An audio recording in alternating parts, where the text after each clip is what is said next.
عمرے پہ گئی تھی تو میں ہر طواف پہ ایک ہی دعا، ہر چکر میں ایک ہی دعا مانگتی تھی، یا اللہ مجھے قرآن، یا اللہ مجھے تو یہ بھی نہیں آتا، یا اللہ مجھے یہ بھی نہیں آتا، یا اللہ مجھے قرآن کی معنی سمجھ آ دے، یا اللہ مجھے تفسیر کا علم عطا کر دے، یا اللہ مجھے تجوید کا علم عطا کر دے، یا اللہ مجھے پاگلوں کی طرح دعا مانگ رہی تھی وہاں پہ۔ تو جب میں واپس آئی ایکچولی، تو مجھے یہ والی دعا جب میں نے پڑھی تو مجھے لگا کہ اللہ اکبر، یہی تو میں مانگ رہی تھی ادھر۔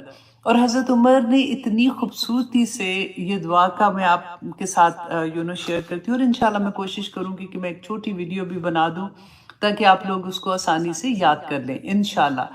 تو دعا کیا ہے کہ اللہم ارزقنی یتفکر والتدبر لما یتلوہ لسانی من کتابک۔ کتنی پیاری بات ہے نا کہ یا پاک پروردگار، تیری کتاب میں سے میری زبان جو بھی پڑھتی ہے مجھے اس میں تفکر اور تدبر عطا کر دے، الحمدللہ۔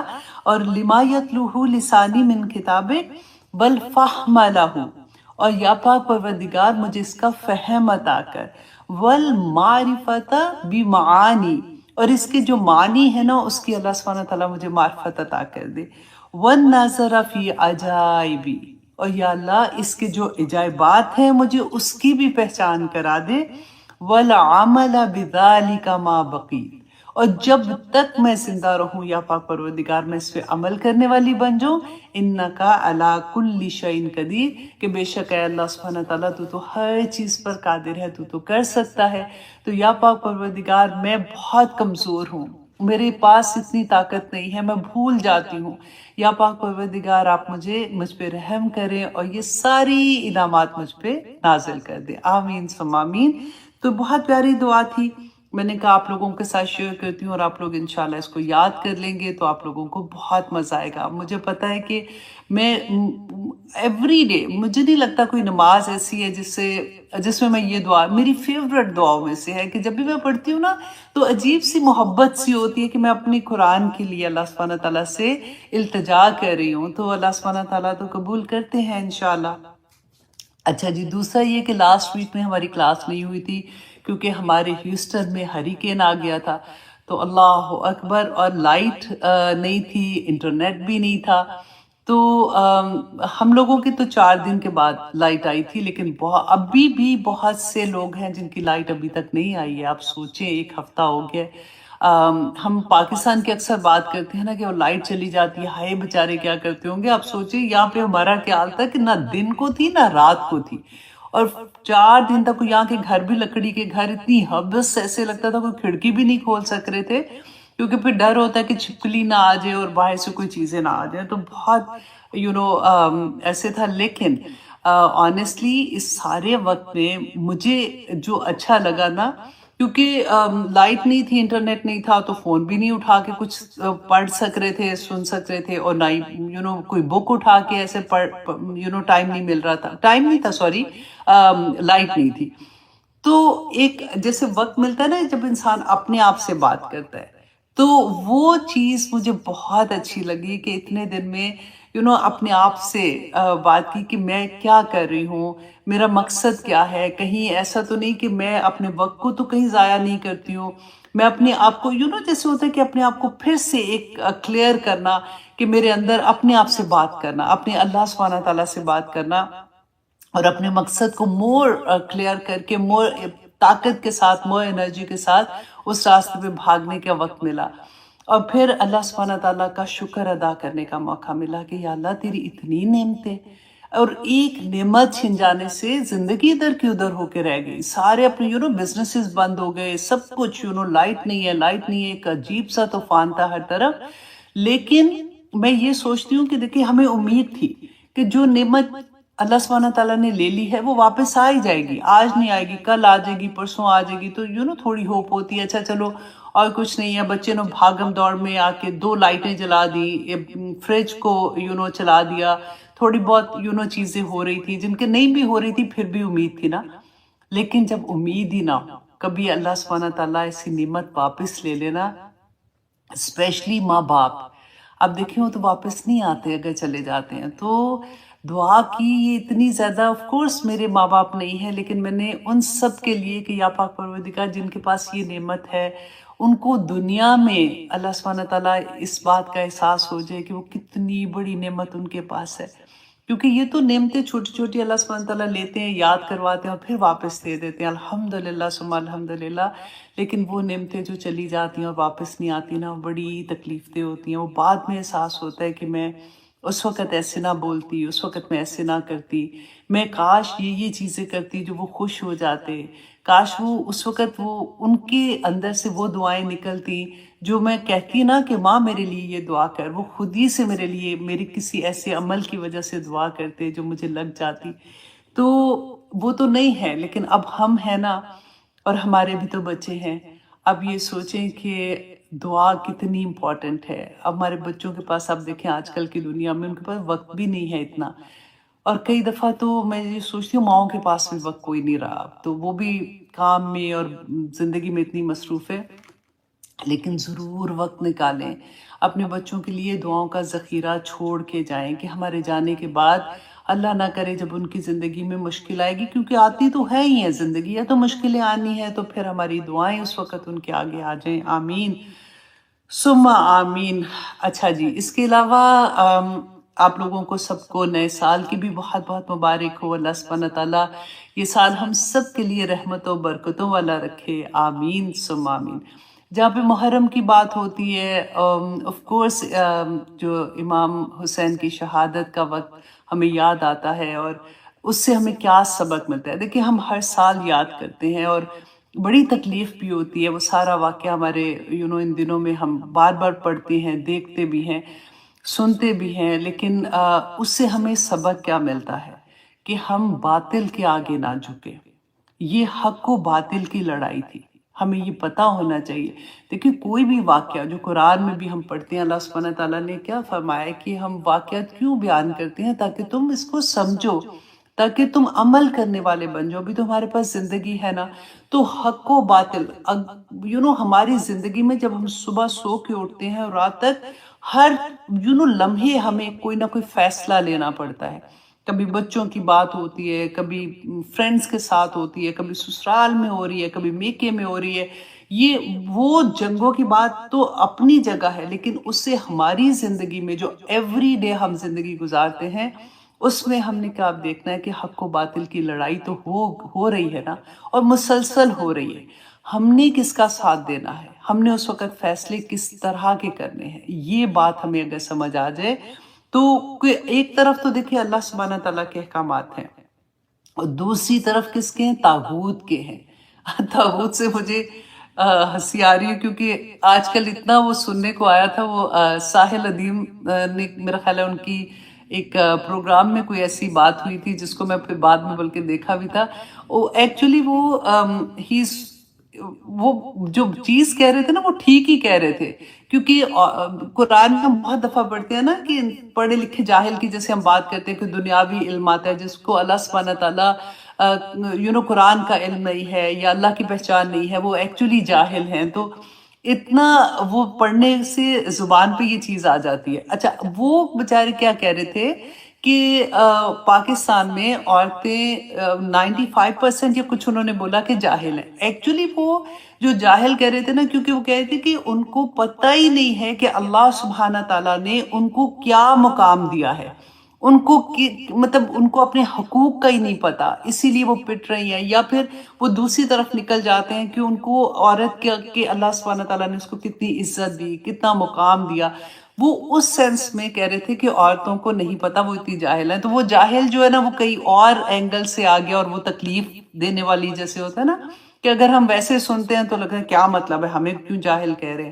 تو ایکچولی وہ کہہ کسی اور سینس میں رہے تھے، بات کچھ اور بن گئی اور کچھ سے کچھ بن گئی. اصل مقصد نہیں وہ بات میں کلیئر کر سکے آئی تھنک، یا پھر وہ ٹائم نہیں ملا ہوگا یا کچھ بھی ہوا ہوگا. تو اسی سے طاغوت سے مجھے یاد آ گیا. لیکن اینی وے ہم سب کی لڑائی تو طاغوت کے ساتھ ہی ہے نا.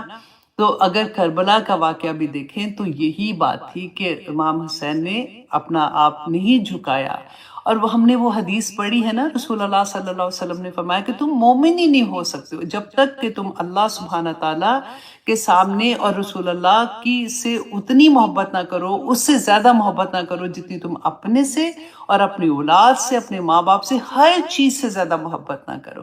تو یہ تو جیتا جاگتا ثبوت تھا نا، کہ نہ صرف اپنی جان کا نذرانہ لے کے گئے تھے بلکہ اپنے خاندان کا، اپنے بچوں، بیوی، سب کو لے کے گئے تھے ساتھ، اور سب کا نذرانہ پیش کر دیا نا اللہ کے سامنے۔ اور یہ that is the highest of قربانی جو ہمیں نظر آتی ہے، اور اللہ کرے کہ ہم اس سے کچھ نہ کچھ سبق لے۔ یہ نہیں کہ ہم واقعات ہی پڑھ پڑھ کے بس یہ ہوا تھا، اس کو ہسٹری میں تو ٹھیک ہے جاننا چاہیے، لیکن اس میں عمل کرنے والی بات ہمیں اللہ سبحانہ تعالیٰ سے توفیق مانگنی چاہیے کہ ہم وہ کر سکیں۔ ہاں جی، اب آتے ہیں ہم حدیث کی طرف۔ صحیح مسلم کی حدیث ہے، انٹرنیشنل نمبر ہے جی 1134۔ حضرت عبداللہ بن عباس رضی اللہ عنہ فرماتے ہیں کہ رسول اللہ صلی اللہ علیہ وسلم نے عاشورہ 10 محرم کا روزہ رکھا، اور لوگوں کو بھی رکھنے کا حکم دیا۔ اب دیکھیں، حکم دیا تھا رسول اللہ نے، تو لوگوں نے کہا کہ یا رسول اللہ، یہ 10 محرم کا جو روزہ ہے یہ تو یہود اور نصارہ جو ہیں ان کے لیے یہ بڑا عظمت کا دن ہے، اور وہ یہ روزہ رکھتے ہیں۔ تو رسول اللہ صلی اللہ علیہ وآلہ وسلم نے فرمایا کہ اچھا، آئندہ سال ہم 10 محرم کے ساتھ 9 محرم کا روزہ بھی رکھیں گے، لیکن ان کو مہلت نہیں مل سکی۔ اب یہاں پہ غور کرنے کی بات ہے، دیکھیں رسول اللہ صلی اللہ علیہ وسلم کسی بھی معاملے میں یہود و نصارہ کی کاپی نہیں کرنا چاہتے تھے، اور ہمیں بار بار احادیث میں ملتا ہے۔ ایک دفعہ حضرت عائشہ کا ملتا ہے نا کہ وہ مانگ نکال رہی تھی رسول اللہ صلی اللہ علیہ وآلہ وسلم کی، تو انہوں نے ویسے مانگ نکالی، مجھے یاد نہیں کہ وہ درمیان میں آئی تھنک نکالی تھی، تو رسول اللہ نے کہا کہ نہیں، سائڈ پہ کر دو، یا سائڈ پہ نکالی تھی تو کہا کہ درمیان میں کر دو۔ کیوں؟ کیونکہ اس طرح کے یہاں کے یہود جو مدینہ میں جب آئے تھے تو رسول اللہ نے دیکھا کہ یہود اس طرح سے مانگ نکالتے ہیں، تو وہ بھی کرنے سے منع کر دیا تھا۔ تو یہ سبق سیکھنے کی چیزیں ہیں جو اللہ سبحانہ تعالیٰ ہمیں توفیق عطا کرے کہ ہم اس کی اصل جان سکیں کہ یہ ہمیں کیوں بتایا جا رہا ہے۔ اچھا، اب رسول اللہ صلی اللہ علیہ وسلم جب مدینہ میں تشریف لائے تو یہود 10 محرم کا روزہ رکھتے تھے۔ وجہ پوچھی تو بتایا کہ اس دن حضرت موسیٰ علیہ السلام کو اللہ سبحانہ تعالیٰ نے فرعون سے نجات دی تھی، اور شکرانے کے طور پہ ہم یہ روزہ رکھتے ہیں۔ تو رسول اللہ صلی اللہ علیہ وسلم نے فرمایا کہ یہود کی نسبت ہماری جو موسیٰ علیہ السلام سے ہے وہ زیادہ ہے، ہم موسیٰ علیہ السلام کے زیادہ قریب ہیں، اور مسلمانوں کو 10 محرم کا روزہ رکھنے کا حکم دیا۔ مگر جب رمضان کے روزے فرض ہو گئے تو رسول اللہ صلی اللہ علیہ وسلم نے فرمایا کہ اب جو چاہے روزہ رکھے اور جو چاہے نہ رکھے، کیونکہ فضیلت تو ہے، ثواب تو ملے گا۔ اب دیکھیں، فرض کی بات نہیں ہو رہی نا، یہ تو نفلی روزے پھر ہو جاتے ہیں۔ نفل جو ہے وہ ہمیشہ زائد ہے، نہ اگر کرو تو گناہ نہیں ملے گا، لیکن اگر آپ کرتے ہو تو بے شمار اس کا اجر ہے۔ تو آپ اس لحاظ سے اب دیکھیے کہ رسول اللہ نے فرمایا تھا کہ جو نہ رکھے، مطلب جو لگتا ہے کہ کئی لوگوں کو بہت مشکل لگتا ہے، لیکن پھر بھی رکھ لینا چاہیے۔ اچھا، مسلم کی ایک اور حدیث میں آتا ہے کہ حضرت ابو قتادہ رضی اللہ عنہ فرماتے ہیں کہ رسول اللہ صلی اللہ علیہ وسلم نے فرمایا کہ میں اللہ سے امید رکھتا ہوں کہ یوم عرفہ کے روزے کے بدلے میں اللہ سبحانہ تعالیٰ ایک پچھلے سال کے اور آنے والے سال کے گناہ معاف کر دیں گے۔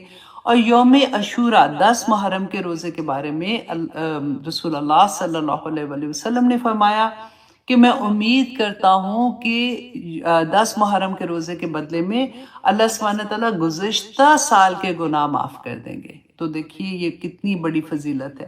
اچھا، کسی نے مجھے بھیجا تھا، میں دیکھ نہیں سکی، مجھے وقت نہیں ملا کیونکہ ابھی کلاس شروع ہونے والی تھی، لیکن پھر بھی میں نے کہا میں آپ کو سنا دیتی ہوں، مجھے بہت مزے کی بات لگی تھی۔ اور انہوں نے کہا کہ تبرانی کی حدیث ہے 10007۔ اب مجھے نہیں پتا کہ یہ ہو سکتا ہے کہ یہ ضعیف حدیث ہو، یا کیونکہ کئی دفعہ ایسا ہوتا ہے نا کہ وہ حدیث جو موٹیویٹ کرنے کے لیے ہوتی ہیں وہ ہم ان کو عمل کے لحاظ سے ایسی ہوتی ہیں تو ہم ان کو سنا سکتے ہیں، لیکن میں آپ کو صرف اس لیے سنا رہی ہوں کہ مجھے بہت اچھی لگی کہ رسول اللہ نے فرمایا کہ جو شخص 10 محرم عاشورہ کے دن اپنے اہل و عیال پر فراخی سے خرچ کرتا ہے، اللہ سبحانہ تعالیٰ اس کے رزق میں سال بھر کشادگی عطا کر دیں گے۔ تو میں نے کہا سارے ہم اپنے ہسبینڈز کو یہ حدیث سنا دیتے ہیں تاکہ وہ فراخ جو خرچ کرنا ہے جو لینا ہے تاکہ ان دنوں میں آپ اس ایک دن میں لے لیں۔ اور ان کو جب آپ یہ کہیں گے کہ دیکھیں پورا سال کشادگی ملنی ہے تو آئی تھنک وہ اور بھی بڑی پاکٹ منی دے دیں گے۔ تو خیر جی، اب آتے ہیں ہم اپنی کلاس کی طرف۔ تو ہم کر رہے تھے سورہ یوسف، اور سورہ یوسف کی آیت نمبر 53 آج انشاءاللہ ہم کریں گے۔ بہت پیاری آیات ہے آنیسٹلی۔ اس کی جو ابھی میں آیت آپ کو 53 پڑھوں گی نا، یہ ایک آیا پورا آج کا پروگرام کیا مجھے لگتا ہے کہ میں 10 پروگرام بھی اس کے اوپر کروں گی تو وہ کم ہوں گے۔ اتنی پیاری پیاری آیات ہیں اور اتنے خوبصورت سبق ہے ہمارے لیے، اور آسانیاں کرنے والے ہیں کہ ہم کیسے اپنے آپ کو بہترین انسان بنا سکتے ہیں کہ اللہ سبحانہ تعالیٰ کے سامنے وہ نفس مطمئنہ والی حالت میں چلے جائیں۔ تو یہی سبق ہمیں ملتا ہے۔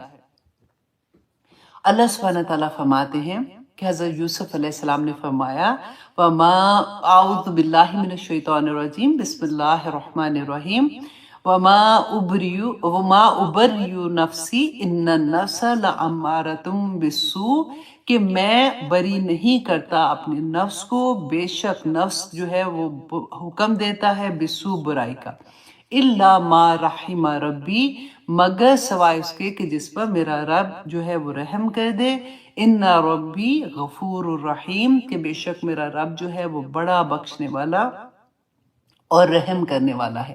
اب یہاں پہ دیکھیے نمبر 1 یہ بات کہ یہ حضرت یوسف علیہ السلام نے کیوں فرمایا تھا، کیونکہ جب انہوں نے یہ کہا نا، جب ان کو جیل سے لینے کے لیے آئے تو حضرت یوسف علیہ السلام نے کہا کہ نہیں میں نے ایسے نہیں جانا، پہلے ان سے بات کرو اور ان عورتوں سے پوچھو کہ انہوں نے جو مجھ پہ بات لگائی تھی وہ غلط تھی، تاکہ مجھے اس الزام سے بری پہلے کریں پھر میں اس کے بعد باہر آؤں گا۔ تو وہ چیز حضرت یوسف علیہ السلام کو مفسرین نے کہا کہ ان کو یہ لگا کہ کہیں ایسا نہ ہو کہ میرا نفس اندر سے یہ مجھے موٹا کر دے، مطلب جیسے ہوتا ہے نا کہ بڑا کر دے کہ میں تو اتنا پاک ہوں، میں تو ایسی چیز نہیں کی۔ تو اس وجہ سے انہوں نے یہ کہا کہ میں نہیں کہتا ہوں کہ میرا نفس جو ہے وہ برائی کی طرف نہیں لے کے جاتا، بلکہ اللہ ہی جس پہ رحم کرے وہی برائی سے بچ جاتا ہے۔ کیونکہ دیکھیے اللہ سبحانہ تعالیٰ نے قرآن پاک میں بھی فرمایا، سورۃ نجم کی آیت نمبر 32 میں فَلَا تُزَكُّوا، دیکھو اے لوگو تم اپنے آپ کو پاک نہ کہا کرو، اللہ جانتا ہے، فَلَا تُزَكُّوا أَنفُسَكُمْ، اپنے نفسوں کو تم پاک نہ کہا کرو، ہوا عالم، وہ زیادہ جانتا ہے، بِمَنِ اتَّقَىٰ، کہ تم میں سے تقوی والا کون ہے۔ تو اسی چیز کو آپ دیکھیں کہ انہوں نے کس طرح سے اپنے آپ کو کہا۔ اب ہم یہ دیکھیں کہ آخر یہ نفس امارہ کیا ہے، کیونکہ اللہ سبحانہ تعالیٰ نے قرآن پاک میں 3 طرح کے نفس بتائے، نفس امارہ، نفس لوامہ اور نفس مطمئنہ، کہ ہم کیسے اس پورے سفر سے چلتے چلتے ہم نفس مطمئنہ تک پہنچ جائیں، کیونکہ اس کی اتنی بڑی خوشخبریاں ہیں۔ تو ہمیں اکثر ہم سنتے ہیں نا، اللہ سبحانہ تعالیٰ نے بھی قرآن میں کہا کہ تم اپنے نفس کو اپنا خدا بنا بیٹھے ہو۔ اور پھر سب سے بڑی اگزامپل ہمیں ملتی ہے کہ جب ہم رمضان میں روزے رکھتے ہیں تو ہم احادیث میں پڑھتے ہیں کہ اس دن جو شیاطین ان کو قید کر دیا جاتا ہے، اور پھر بھی انسان برائیاں کیوں کرتا ہے؟ تو یہی آج ہمیں اس کا جواب ملے گا، اور دعا کر کے اس پوری کلاس کو میں آنیسٹلی میں کافی دیر سے دعا کرتی کہ یا پاک پروردگار مجھے توفیق عطا کرنا کہ جو بات میں سمجھانا چاہتی ہوں وہ ہم سب کو سمجھ آ جائے، اور تاکہ ہم بہترین عمل کرنے والے بن جائیں۔ دیکھیے نفس جو ہے نا، آپ بالکل ایسے سمجھیے کہ یہ نفس امارہ کی جو بات ہو رہی ہے نا، ہر انسان کے اندر یہ نفس ہے۔ یہ اللہ سبحانہ تعالیٰ نے جب ہمیں پیدا کیا، جیسے اچھائی اور برائی دونوں چیزیں ہمارے اندر ہیں، آپ اس طرح سے لے اس بات کو کہ جیسے ہمارا یہ پورا جسم ہے نا، ایک تو ظاہری جسم کی بات ہوتی ہے، ایک آپ سوچیے روحانی جسم ہے، ٹھیک ہے؟ ہمارا ایک پورا جو جسم ہے یہ پورا ایک ملک ہے، ایک شہر ہے، ایک ملک ہے، ٹھیک ہے؟ اس ملک میں ہمارا جو دماغ ہے نا یہ وزیر اعظم ہے، اور ہمارے جو حواس خمسہ ہیں، حواس خمسہ کس کو کہتے ہیں؟ جیسے ہمارا دیکھنا، ہمارا سننا، ہمارا چکھنا، ہمارا وہ کیا کہتے ہیں چھونا، یہ 5 جو حصے ہیں نا، اب سوچیں یہ ہماری آرمی ہے. یہ اب کیا کرتی ہے، یہ انفارمیشن لیتی ہیں باہر سے، ہماری آنکھیں باہر کی انفارمیشن لیتی ہیں، کان باہر کی انفارمیشن لیتے ہیں، ہماری ٹیسٹ کرنا، ہمارا چھونا، یہ انفارمیشن جو لے رہے ہیں نا، یہ ہماری آرمی ہے جو کہ باہر کی انفارمیشن لے رہی ہے، اور اندر جو دشمن ہے، جو چیزیں ہیں نا، اس کو وہ ختم کرنے کی کوشش کرتی ہے اور ان سے جنگ کرتی ہے. رائٹ. اور اس کے علاوہ آپ دیکھیں جو ہمارے اعضاء ہیں سارے، ہمارا دل، جگر، گردہ، پھیپھڑا، جو بھی ہمارے اعضاء ہیں نا، آپ سوچیں یہ رعایا ہے، یہ اس کے اوپر وہ شہر میں، اس ملک میں رہتے ہیں. اور جو نفس ہے نا، نفس کیا ہے؟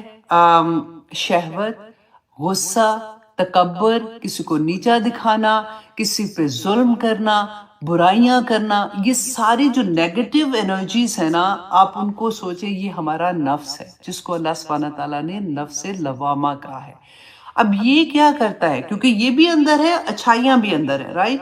اب یہ کیا چاہتا ہے کہ یہ حکومت کرے، یہ کسی طرح سے وزیر اعلیٰ جو ہمارا دماغ ہے نا، یہ اس پر حکومت کرے، اور وہ سارے کے سارے جو اعضاء ہیں ہمارے جسم کے، وہ اس کے تابع ہو جائے اور اس طرح کے کام کرے جیسے وہ چاہتا ہے. اب ہمارا دماغ اگر وہ ابھی نیک ہے، رائٹ، وہ اللہ سبحانہ تعالیٰ کی پہچان ہے اس کو. اب جیسے ہی اس کو یہ خبر ملتی ہے، الارم ہوتا ہے، تو وہ خود سے اپنی آرمی، حواس خمسہ کے ساتھ، اپنی آرمی کے ساتھ آ کے اس نفس سے جنگ کرتا ہے.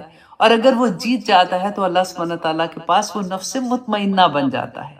Do you understand what I mean? کہ اب یہ جو چیزیں ہمارے اندر ہیں، یہ کوئی ایسا نہیں کہ ہم نے پیدا کی ہیں، یہ آلریڈی ہمارے اندر ہیں، لیکن ان کو ٹیم کرنا، ان کی تربیت کرنا، یہ ہمارا کام ہے، عقل کا کام ہوتا ہے کہ یہ کس طرح سے ان چیزوں کو کنٹرول میں رکھتی ہے. ہمیں یہ پتا ہونا چاہیے. دیکھیں فار ایگزامپل، آپ کے گھر میں کوئی ایسا شخص ہے جو غصے میں آتا ہے تو غصے سے باہر ہی نکل جاتا ہے، جیسے ہوتا ہے نا، چیخنا، زور سے بولنا، بدتمیزی کرنا. بعض لوگوں کی کمپلین آتی ہے کہ ہسبینڈ جو ہے وہ انسلٹ کرتے ہیں اور باتیں ایسے کرتے ہیں. تو یہ ساری چیزیں تو کر سکتا ہے نا انسان کے اپنا ہے کہ وہ کتنی مرضی زور سے بولے، لیکن اللہ سبحانہ تعالیٰ یہاں پہ کیا بتاتے ہیں کہ ہمارے اندر اللہ سبحانہ تعالیٰ نے وہ طاقت رکھی ہے کہ ہمیں یہ پتا ہو کہ اس کی باؤنڈریز کیا ہے، ہم کتنی اونچی آواز کس طرح سے کس کے سامنے کر سکتے ہیں اور کس کے سامنے نہیں کر سکتے. وہ جو حقوق و فرائض کا چکر ہے نا، جو قرآن پاک میں اللہ سبحانہ تعالیٰ نے ہر رشتے کی ایک جگہ بتائی کہ ماں باپ کے سامنے، ہم نے پڑھا تھا نا کہ اپنے شولڈر بھی جیسے نیچے کر لو، آنکھیں نیچے کر کے بات کرو، آواز دھیمی کرو. رسول اللہ صلی اللہ علیہ وسلم سے جب بات کرنے کا تھا کہ آواز اپنی آہستہ کرو. تو ہمیں قرآن ہی بتاتا ہے کہ ہم نے اپنی ان چیزوں کو، جو نیگیٹو انرجیز ہیں، ان کے ساتھ ڈیل کیسے کرنا ہے.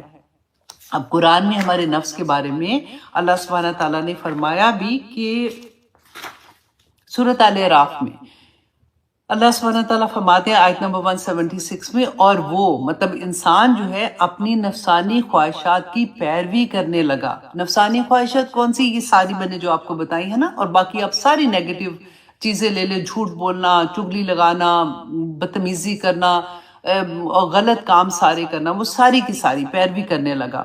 سو اس کی حالت کتے کی سی ہو گئی، اور اگر تو اس پر حملہ کرے تب بھی وہ ہانپے، اور اگر تو اس کو چھوڑ دے تو تب بھی ہانپے. اب کتے کی اگزامپل کیسے ہوتی ہے؟ کیونکہ لالچ ہوتی ہے نا اس کتے میں.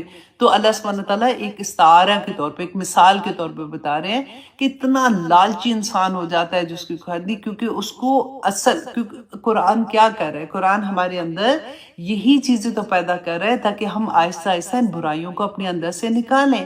اللہ سبحانہ تعالیٰ نے سورہ جاسیہ میں فرمایا آیت نمبر 23 میں، اے نبی صلی اللہ علیہ وسلم، کیا آپ نے اس شخص کی حالت دیکھی ہے جس نے اپنا خدا اپنی خواہش نفس کو بنا رکھا ہے، اور اللہ سبحانہ تعالیٰ نے اس کو باوجود سمجھ بوجھ کے گمراہ کر دیا، گمراہی میں ڈال دیا. اللہ اکبر. دیکھیں ہمیں نظر آتے ہیں نا، ہم کہتے ہیں یہ تو اتنے قابل ہیں، یہ تو انجینئر اتنا بڑا ڈاکٹر، اس کالج سے، ییل سے پڑھا ہوا، فلانا ادھر سے پڑھا ہوا، اتنے قابل ہیں، لیکن اگر ان کو اللہ کی پہچان نہیں ہے، اگر ان کو نہیں پتا کہ میرے رب نے کیا فرمایا ہے تو وہ جاہل ہی ہے۔ اور دوسری بات یہی ہے کہ اللہ سبحانہ تعالیٰ نے اس کو گمراہ کر دیا، وہ اللہ کے راستے میں چلنے والا نہیں بنے گا، اس کی رائے گم ہو گئی ہے، وہ دنیا میں پھر رہا ہے، ادھر ادھر جا رہا ہے، کامیابیاں مل رہی ہیں اس کو، وہ کھا پی رہا ہے، پیسہ ہی تو سارا کچھ نہیں ہے۔ تو اللہ سبحانہ تعالیٰ ایسے انسان کو گمراہ کر دیتے ہیں۔ آخر میں ہم نے سیکھنا کیا ہے کہ ہم نے اپنی ان چیزوں کو کنٹرول کیسے کرنا ہے، کیونکہ اللہ سبحانہ تعالیٰ نے فرمایا سورۃ الفرقان آیت نمبر 77 میں، آرائیت من اتخذ الہہ ہواہ، اے نبی صلی اللہ علیہ وسلم کیا آپ نے دیکھا ہے آرائیت من اتخذ الہہ ہواہ، کہ جس نے اپنی خواہش نفس کو اپنا الہ بنا لیا ہے، افانت تکون علیہ وکیلا، کیا آپ ایسے شخص کی قیامت کے دن آپ وکیل بنیں گے، آپ گواہی دیں گے، آپ شفاعت کریں گے ایسے شخص کی؟ اللہ اکبر۔ اب دیکھیے یہ اتنا بڑا معاملہ ہے کہ اللہ سبحانہ تعالیٰ خود سے فرماتے ہیں کہ، اور رسول اللہ صلی اللہ علیہ وسلم سے فرماتے ہیں کہ ان کی شفاعت آپ نہیں کریں گے جنہوں نے اپنی خواہش نفس کو اپنا خدا بنا لیا۔ خواہش نفس کون سی ہے؟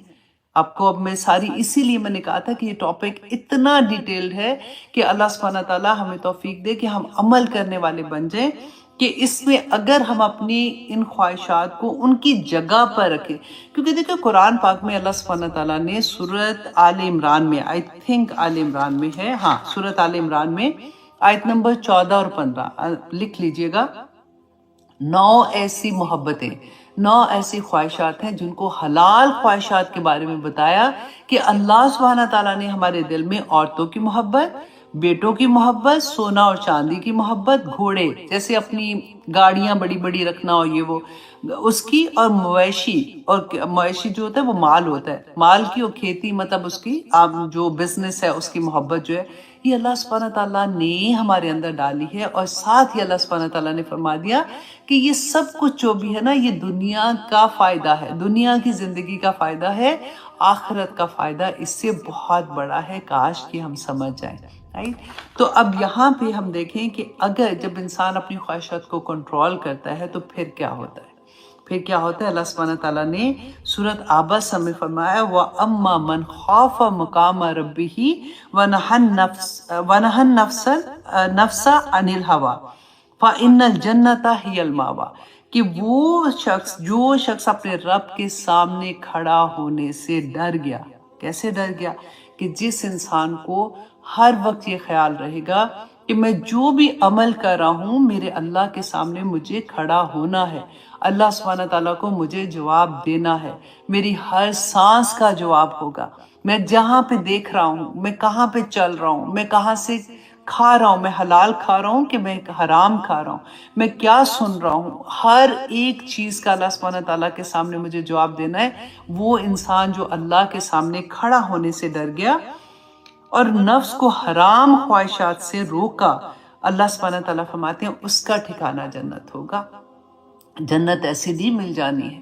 تو ہمیں کیا کرنا ہے؟ دیکھیں ہوتا کیا ہے کہ ہمیں یہ پتہ نہیں ہوتا، کیونکہ جو ہماری حواس خمسہ ہے نا، اتنی انفارمیشن آج کل آپ دیکھیں کہ ہم کیا کہتے ہیں، فون ہمارے ہاتھ میں ہوتے ہیں اور ہم یوں چل رہے ہوتے ہیں۔ چھوٹے بچوں کو بھی دیکھیں، ان کو اتنی عادت پڑ چکی ہے کیونکہ ان کا مائنڈ مانگتا ہے اور مزید کہتے ہیں نا، اور دو، وہ ایک چیز پہ نہیں رکتے۔ اور وہ تو بچے ہیں نا، بچوں کی اگزامپل میں اس لیے کہہ رہی ہوں کہ ابھی تو ان میں عقل بھی نہیں ہے، پھر بھی ان کے اندر یہ ڈیزائر ہوتی ہے کہ وہ ایک کارٹون بھی اگر دیکھ رہے ہیں نا تو یوں ہاتھ ان کے چل رہے ہوتے ہیں۔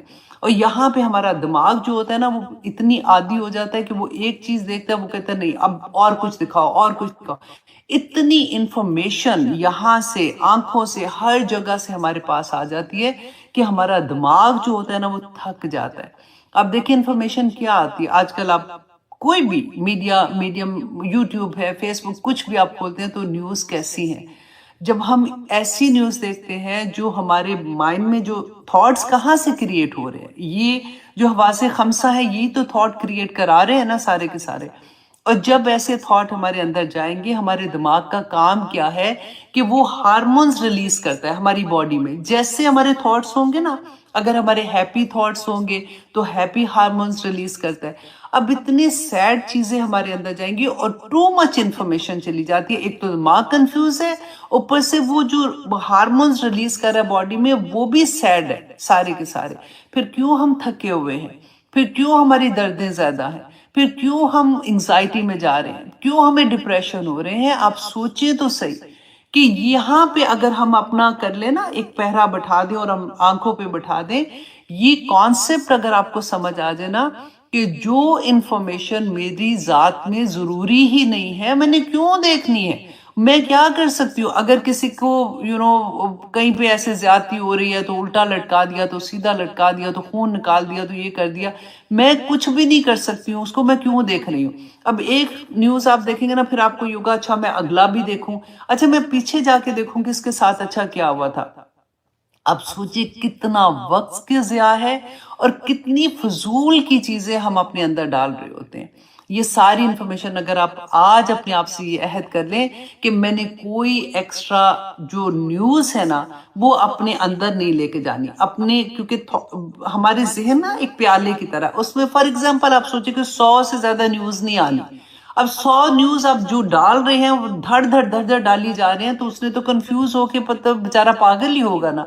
تو اگر آپ یہ ارادہ کر لیں، کیونکہ قرآن میں اللہ سبحانہ تعالیٰ نے کیا فرمایا کہ جب تمہارے اوپر کوئی ظلم کرتا ہے، زیادتی کرتا ہے، تو اس بات کو وہاں پہ لے کے جاؤ جو اس کو ٹھیک کر سکتا ہے، جس کے پاس یہ اختیار ہے کہ وہ اس کو ٹھیک کر سکتا ہے. اگر عدالت ہے تو عدالت میں لے کے جاؤ، اگر گھر میں کوئی ایسا بڑا ہے جو اس کو ٹھیک کر سکتا ہے تو اس کو لے کے جاؤ.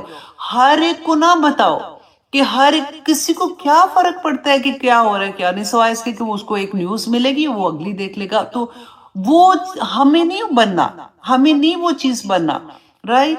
تو اگر ہم یہ ارادہ کر لیں کہ ہم نے کوئی ایکسٹرا نیوز نہیں دیکھنی ہے، جو ہمارے متعلق ہے بات وہ ہم ضرور دیکھیں گے. کلاس ہے، سبق یاد کرنا ہے، یا کوئی بھی اچھی بات آپ سن رہے ہیں وہ ضرور کریں، لیکن ایکسٹرا چیزوں کو اپنی زندگی سے اگر آپ نکال دیں گے نا، واللہ اتنا آپ کو مزہ آئے گا کہ آپ کو لگے گا کہ ایک سکون، ایک ٹھہراؤ اندر آپ کے آنا شروع ہو جائے گا.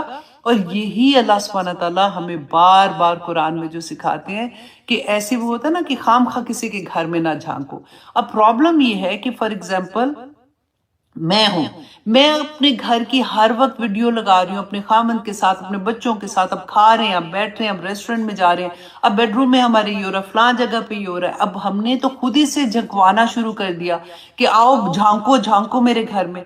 تو اب دوسرا، اب وہاں سے تو کوئی بند نہیں کرا، تو میری ذات کو تو مجھے سمجھ آتی ہے نا، تو میں تو اپنے آپ پہ پہرے لگاؤں کہ مجھے نہیں جھانکنا اس گھر میں جس میں وہ جھکوانے کی کوشش کر رہے ہیں. تو سکون آ جائے گا، واللہ سکون آ جائے گا ہمارے اندر. یہ اتنی جو انفارمیشن صبح سے شام تک، ٹی وی کھولو تو وہی بات، میڈیا پہ یوٹیوب میں دیکھو، ہر جگہ پہ آپ کو یہ کچھ ملے گا. تو ہم نے نہیں کرنا، ٹھیک ہے.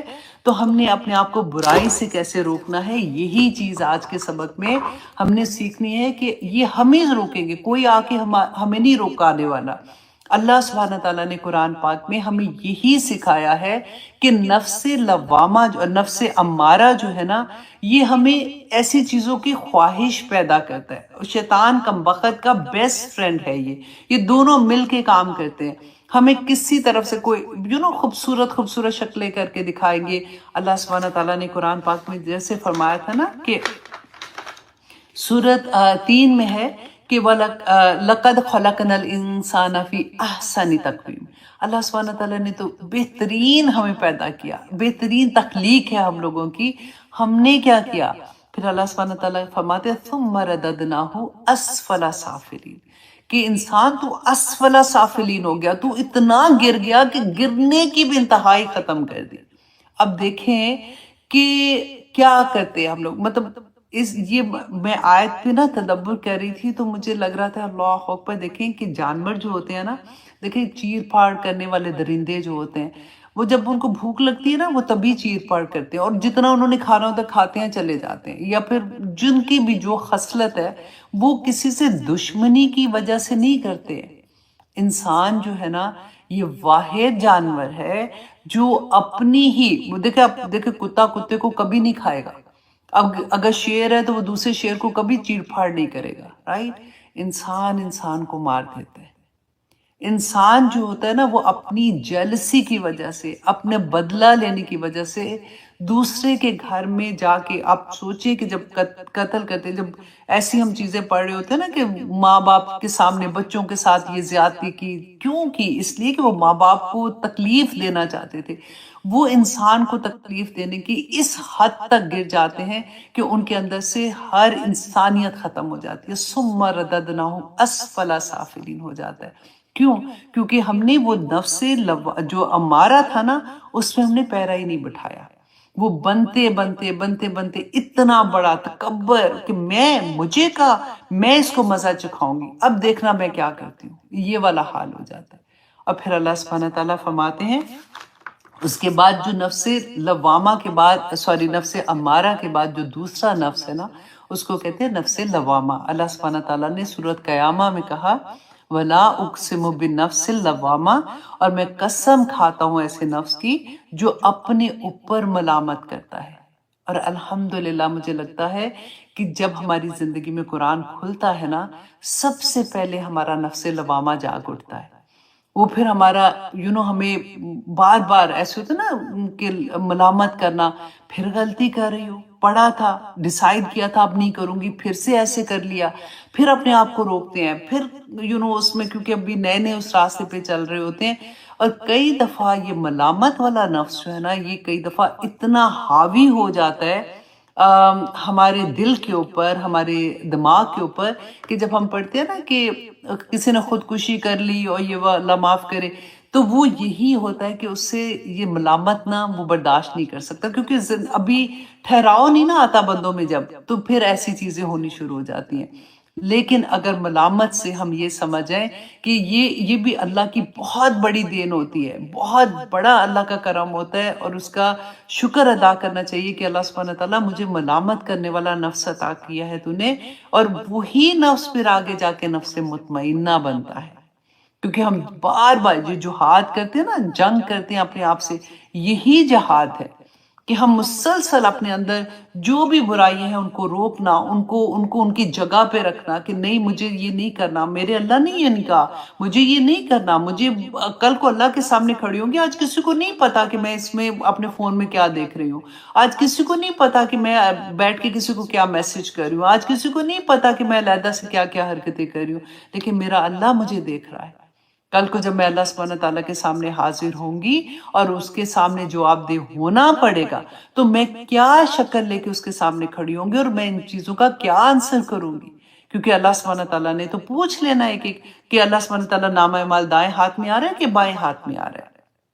دعا کریں اللہ سبحانہ تعالیٰ ہمارے نفس مطمئنہ بنا دے، کیونکہ اللہ سبحانہ تعالیٰ نے فرمایا یا ایتھا النفس المطمئنہ، اے نفس مطمئن. پکارتے ہیں اللہ سبحانہ تعالیٰ یا ایتھا النفس المطمئنہ ارجعی الی ربک راضیۃ مرضیہ، کہ آ جا، چل اپنے رب کی طرف، وہ تجھ سے راضی اور تو اپنے رب سے راضی.